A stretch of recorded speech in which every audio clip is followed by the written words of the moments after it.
అందరికీ నమస్కారం. అయితే నిన్న రిలీజ్ అవ్వాల్సిన 'అఖండ' మూవీ రిలీజ్ అవ్వలేదు. కొన్ని కారణాల వలన దాన్ని ఆపేయాల్సి వచ్చింది. అయితే ఆ కారణాలేంటి?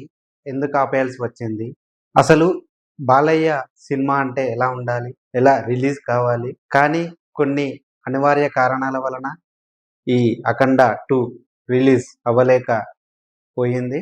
దీనికి సంబంధించినటువంటి ఈ సంస్థ అంటే 14 రీల్ సంస్థ ఏదైతే ఉందో అది ఎందుకు ఆపేయాల్సి వచ్చింది? ఎందుకు పోస్ట్‌పోన్ చేయాల్సి వచ్చింది?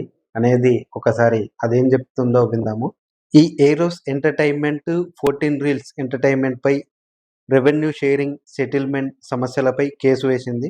14 రీల్స్ సంస్థ ఏరోస్‌కు సుమారు 27, 28 కోట్ల మేరకు బకాయిలు పడిందని, అవి చెల్లించకపోవడంతో వడ్డీలు కూడా భారీగా పెరిగిపోయినట్లు తెలుస్తుంది.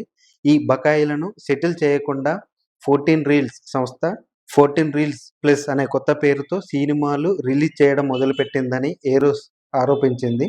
ఇదే విషయం కోర్టు దృష్టికి వెళ్లడంతో మద్రాస్ హైకోర్టు 'అఖండ 2' విడుదలపై తాత్కాలికంగా స్టే విధించింది. దీని మీద బాలయ్య బాబు స్పందించకపోవడానికి కారణం ఏంటి? అంటే దీనికి నేనొక్కడినే అంటే ఈ ఏదైతే 14 రీల్స్ సంబంధించిన అటువంటి సంస్థ ఒకప్పుడు కొన్ని సినిమాలు గూడా ఈ ఏరోస్ ఎంటర్‌టైన్‌మెంట్ తోటే నిర్మించాయి.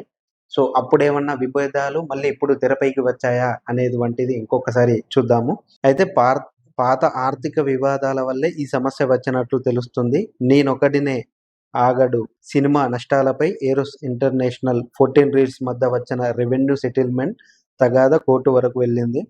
14 రీల్స్ డ్యూస్ క్లియర్ చేయలేదనే ఆరోపణలు రావడంతో మద్రాస్ హైకోర్టు 'అఖండ 2' స్టే విధించినట్టు సమాచారం. ఈ వివాదాలు పరిష్కారమయ్యే వరకు విడుదల అసాధ్యంగా కనిపిస్తుంది.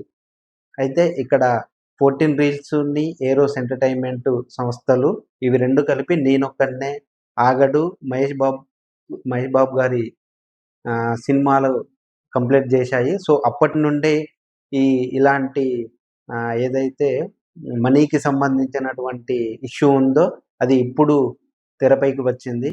అది ఇప్పుడు 'అఖండ 2' పైన ప్రభావం చూపించింది. అప్పటి నుండే ఆపిన ఈ సంస్థ ఇప్పుడు కొత్త ఛానెల్ పెట్టి దాంట్లో రిలీజ్ చేయాలని చూస్తున్నారు.